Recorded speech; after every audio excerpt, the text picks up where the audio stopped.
Saving lives through transplantation is much more than surgical intervention and pharmatherapies. Innovation is key to improving techniques, processes, and ultimately saving lives. And cold storage and perfusion are some of the latest innovations in the transplant world. And here to explain the latest science is Bridge to Life Global Sales Director Aaron Gilchrist. Aaron, thanks for joining us. Appreciate it. Thanks for having me, Olivier.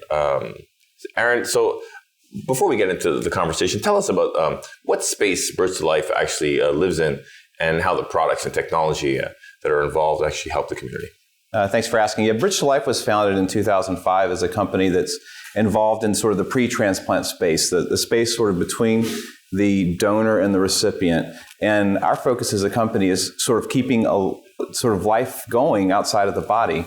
And we do that through a variety of products, preservation products, which do the cold storage of the organs during the time that they're traveling to their new home. We also have products that we're developing as well that are for the pumping or the perfusion of the organs so that they can perhaps stay viable longer or even have a better quality to them as well when they're transplanted. So all that because it's not where you go from one room to another.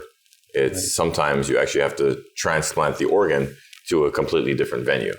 That's right. One of the key things in transplant right now is equitable sharing, making certain that someone in one city has just as much a chance to get an organ as someone in another part of the country. And the reality is, in order to do equitable sharing, what we have to do as an industry to support that is to create a way to move the organs more safely over longer distances. And that's why we're involved in this perfusion technology. That's incredible. You're keeping the organs alive outside the body. That's right. That's definitely innovation. But perfusion products, that seems to be the most popular talk in the innovation world right now in the world of transplant. Can you tell us a little bit about that and the role it plays? Yeah, there's a variety of perfusion products that are being developed now, some which are cold storage and adding oxygen to the organs, some which are in a more normothermic environment, which is sort of your body temperature and sort of emulating the environment that the organs are used to. That's actually part of the future, but sometimes cold storage or cold perfusion and oxygenization is even also very good for the organs to minimize damage. So the reality is we're working on both sides to make certain that we can find the best technology for those organs and to keep them as safe as possible for their new recipient. Quite impressive. Well, very unique type of work that you guys do. We have a great team that's doing it. So, absolutely. And another unique thing are these games, right? And it's such a small niche that's actually part of it. Why is it so important for Bridge to Life to be involved and so heavily involved with the games as well? Yeah, the games are really an important event to us. The reality is people come together from all over the country and they come together to meet, to compete, to have a great time, to enjoy camaraderie, to trade lapel pins and to see each other for the first time, and sometimes it's old friends. But the reality is it's organ donor families, living donors, it's transplant recipients as well, all of whom get to connect, live each other's stories together, share those stories, but then outwardly share it with the community. And the community doesn't necessarily know what's going on in organ donation, and the transplant games is a way that the community can see what's happening too. Is there something about the games in particular that you yourself are looking forward to seeing and experiencing? Well, I love all of the events. They're all amazing. I think ballroom dancing is on later today, which should be a show. Are you going to dance in the ballroom? Not even close. Yeah, me neither. But yeah, I enjoy all of them, and it's honestly, it's every event is great, and it's just a pleasure to be around everyone. So Bridge to Life is this year's sponsor on the Donor Tribute, which is the day that we're celebrating and recognizing today. Why is it important to be part of this day in particular? Yeah, giving the donors voice is very important. Knowing their story, knowing who they were, knowing what impact that they have made on other lives is so important. And without the donors, that do this, we don't have transplant. And we must honor those donors. We also do a lot of work to honor the recipients as well and to give them voice too. And this is a venue that we can do all of those things. You and I have talked about this off camera, and we've talked about the donor families. And I've expressed to you, and I'll tell you now, I feel the donor families are the light for those who are experiencing those trying times right now. When something like that happens in someone's family, it breaks you. Mm-hmm. And naturally, people are in a dark place. But when you see the donor families who have been through it, that can mentor, that they can take families under their wing and show them that we go on, we move on, we learn to cope in such a way where not only do we live, but we teach. And they create that bridge. Mm-hmm. What is Bridge to Life doing within that space to help that transition and that healing process? Yeah, we do a lot of work. These folks are heroes. I mean, donor families are heroes. And, I'm humbled by their heroism, not just the donor families, but those who also carry out the heroic work to make donation possible. And through that, we work with those partners to work with the families to tell their heroic stories. We want to make certain that we not only honor them, but give them the ability to go out into the community, talk about organ donation and transplantation because they've lived it. And let's face it, Olivier, when I got involved in transplantation, I didn't know what it was all about. And the general public doesn't know the whole story. But those people do. Those people who've been through it, they know the story. And it's up to us and up to them. It's up to us to give them the voice so that they can go out and tell the community their stories so that we can have more organ donation, more transplantation, more lives saved, and more heroes. Do you work with,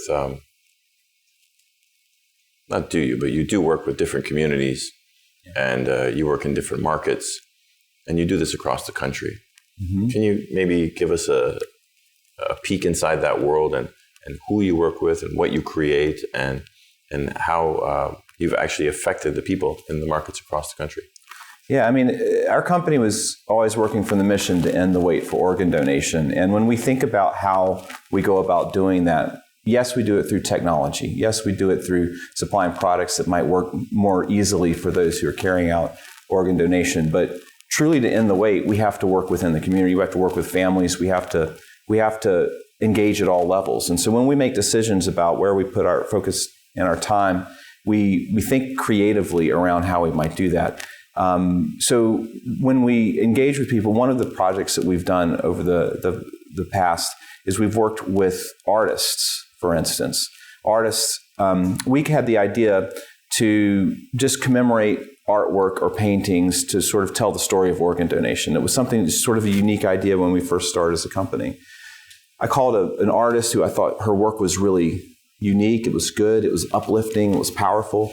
And her name was Marlene Lewis, our first person that we worked with. And she, when I called her, I asked her, could you do something for a project? We're trying to commemorate artwork. She said, could you tell me more about the project? And I said, it's for organ donation. And Olivier, the phone went silent. And I thought I'd said something wrong. I said, is everything okay? She said, no. She said, my sister was a heart-lung transplant recipient. Whoa. Yeah. And I thought to myself, I said, we've got to do this project. Yeah. So I said, we were a brand new company, startup. I paid for a flight the next day, went to go meet her, sat in her studio, and came up with the first piece of art that we presented at our first conference that we attended. And it's sort of the gift that has kept giving. We give away artwork at events. It's turned into giving away artwork at departments of motor vehicles where people go register and they ask, hey, what's this? What's this piece of artwork? What's that about? And then the people who work at the DMV can talk about it because that's where you sign up. It's turned into other things that we do as well that we'll talk about later, as well as the Rose Parade. And this year, this is a piece by a different artist. It's by an artist named Nikki Litz. And we met Nikki. She's from North Carolina originally. And she, when she was a little girl, she had a need for a liver transplant. And I asked her to do a painting, and she did this one called Possibilities. And I don't know if you can see it, but you'll see it at the American Dream as well. Some larger pieces, but she's actually reaching out for her dream, which was a liver transplant. She got that liver transplant 29 years ago, and still with us and alive and well. And that's awesome. And I know you guys saw it on camera now. For those of you joining us on the hub, but for those of you at American Dream, Bridge to Life actually has a table right there by the stage. And this artwork is up there. You can take home that lapel pin as well with you. So stop by the table, check it out, and start those conversations. Yeah. Talk about it. Share stories. And like you said, they are heroes, the donor families. They know the story. They've been through it. They are the light that we should look to, especially for those that are going through such tough times in this this community of ours.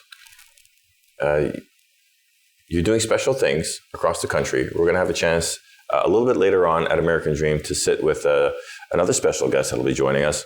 And we'll hear more about the great things that Bridge to Life is doing. But until then, Aaron, thanks for joining us. Thanks for talking. And thanks for the work that you do. I know a little bit about Bridge to Life. And let me tell you, it's an incredible organization that puts the cause first. And that's rare to hear, and we're so glad to be associated with you. Thank you. Thank you. Olivier, wonderful to see you. Aaron Gilchrist, Bridge to Life. We'll hear more from him later this afternoon at American Dream. Thanks for tuning in. More coming your way on the Hub. Stay with us.